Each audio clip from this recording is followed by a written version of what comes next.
Hello everybody and welcome back to another Rookie Jet video. Today I just wanted to go over some of the intricacies of creating a character in Red Giant.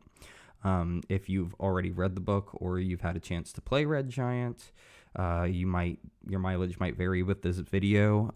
This is going to be more aimed towards people who have not yet had a chance to play the game or haven't read the book.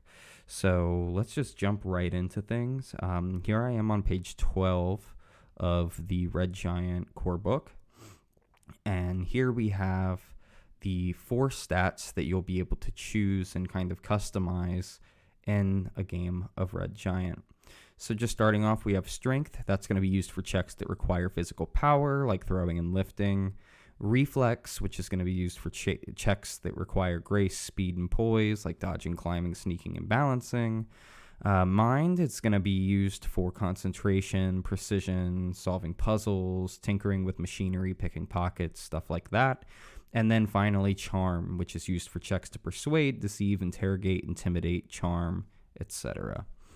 So, once you have an idea for your character in Red Giant, you really want to structure your character around these 4 stats as well.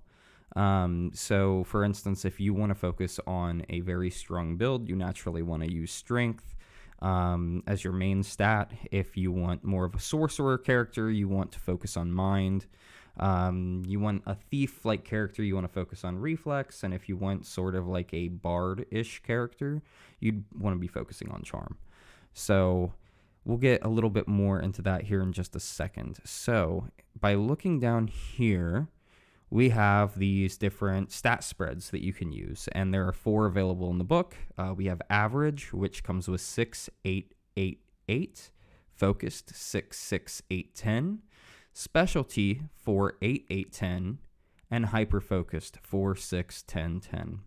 And so the way these work is that you can select whichever kind of spread you'd like, and when you take the values from these spreads and put them into stats, you can do that in any order. So if I were going to use the average stat spread, I could put, the 8s wherever I wanted to, and I could put the 6 wherever I wanted to. You don't have to place them in the exact same order that they are listed here with your stats.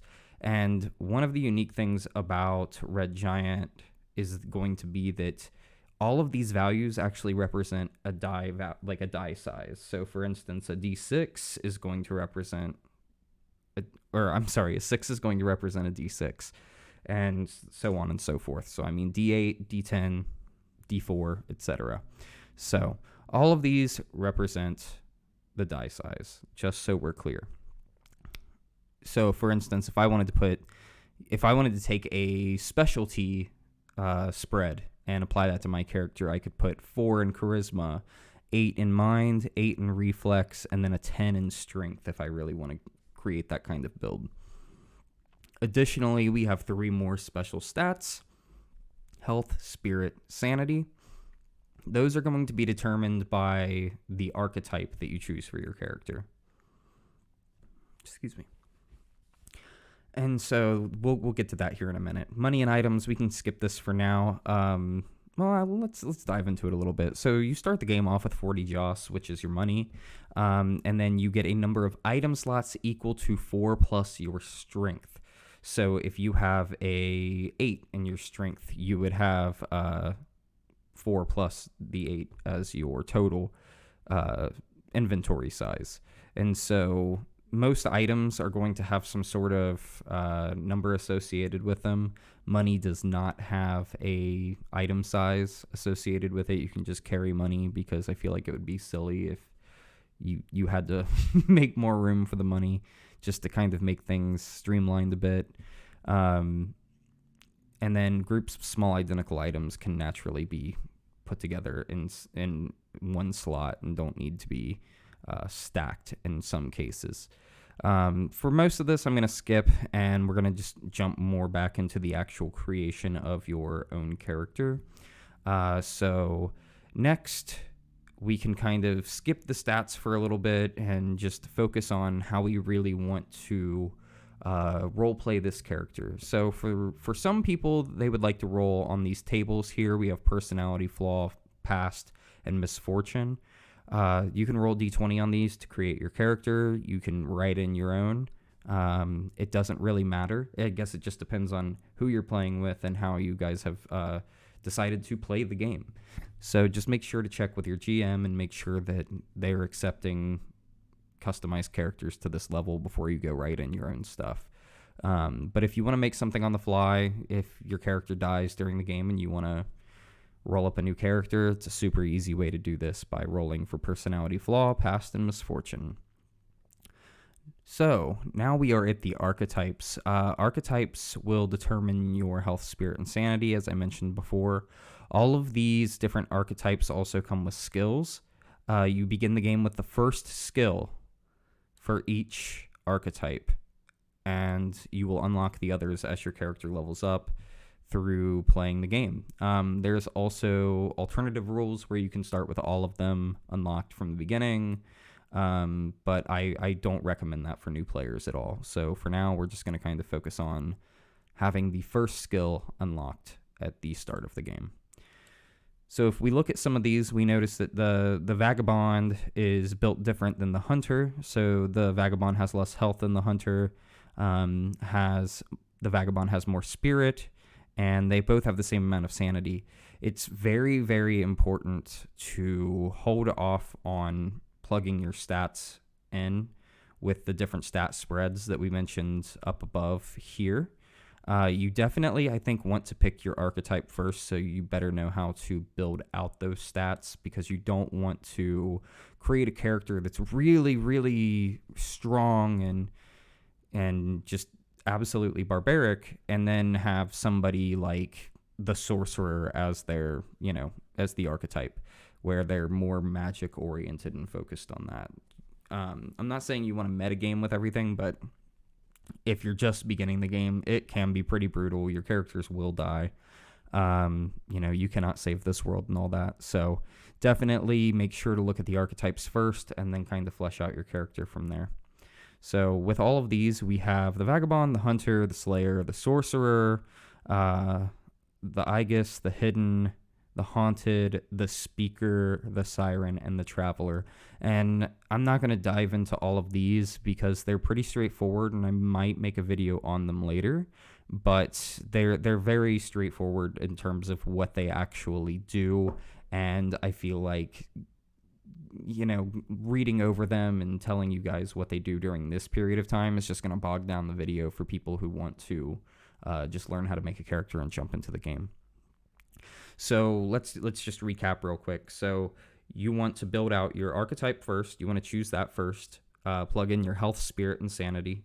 Then you want to go and plug in the actual values for your 4 stats: strength, charisma, mind, and reflex.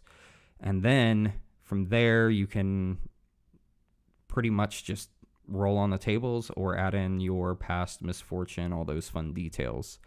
Now we get to the final step of really creating your character by taking 1 to 3 exchanges. And for people starting out a game of Red Giant, between 1 and 2 exchanges, I think, is probably the appropriate number to take if it's going to be your first character, so that you get an idea for what exchanges do, but you don't overwhelm yourself with trying to keep track of some of these things, and just so it's a little bit of an easier experience for you. So you have to take at least 1 exchange. So if you're going to take 1 exchange and it's your first character in the game, don't feel bad for taking something that benefits you.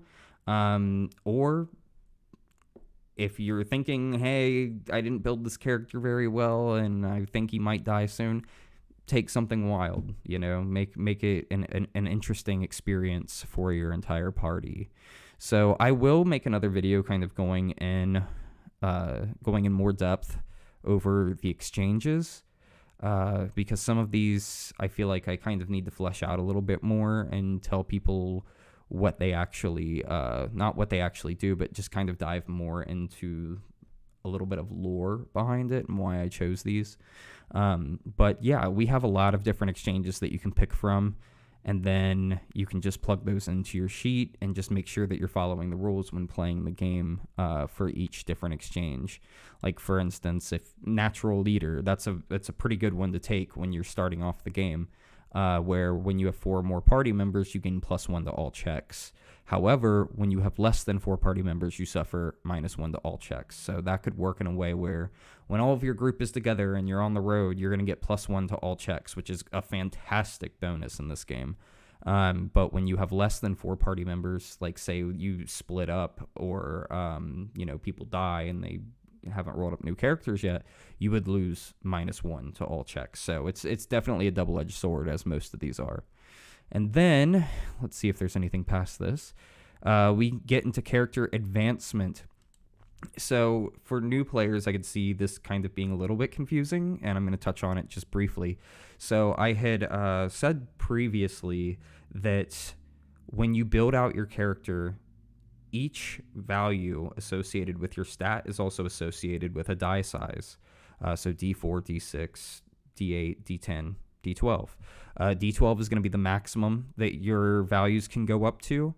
And when you see die stat upgrade here for the leveling up chart or the advancement chart, that's going to mean that you can increase the size of one of the dies that you have. So at the second level, like let's say that you play a game with your friends and you ran a 4-hour session, you end the session with an upgrade or your level up. And so you subsequently get the die stat upgrade with that.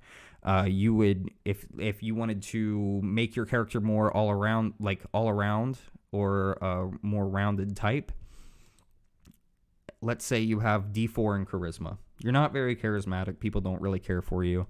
You make a lot of enemies with just common folk in towns and things like that. You're not a very convincing person.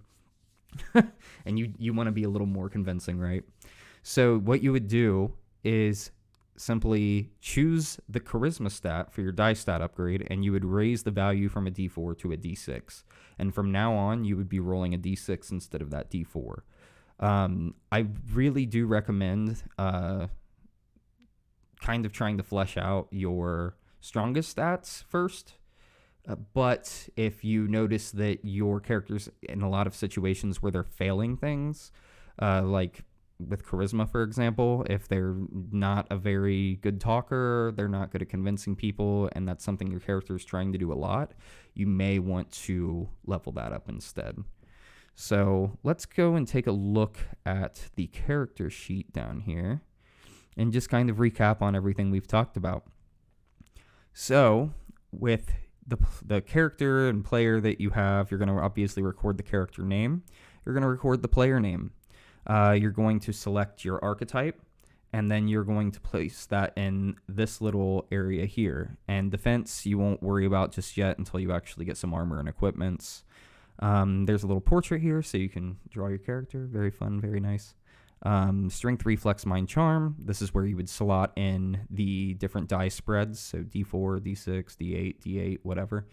And then your attributes, these are the roll tables that we looked at earlier for personality, flaw, past, and misfortune.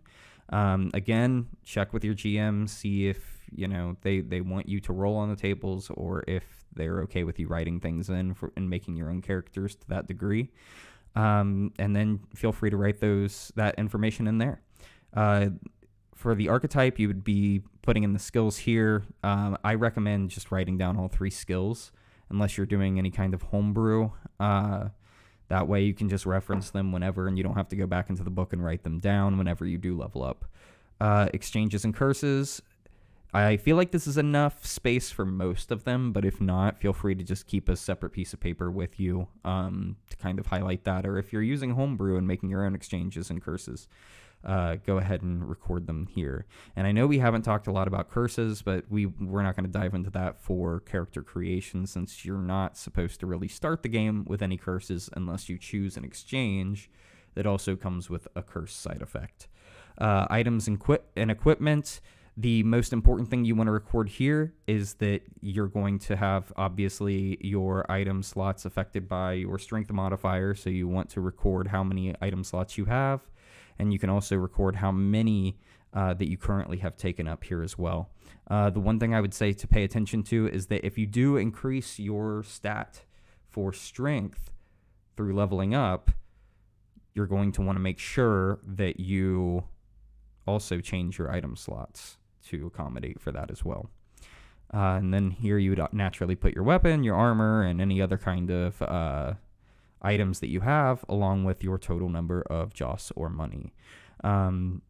So yeah, with that out of the way, that's pretty much how you create a character in Red Giant. It's, we're about like 15 minutes into the video, so you can make a character within 15 minutes, 20 minutes probably for most people their first time. So let me know how you like the video. I hope to do more of these in the future. You may have noticed I actually have a Red Giant sweater on right now. We do have merch for the game coming out. Actually, this is available now, but I want to come out with some more. So I'll leave a link to that in the description. And yeah, just let me know how you enjoyed the video. And if there's anything else that you want to see Red Giant related. Thanks for your time and have a good day.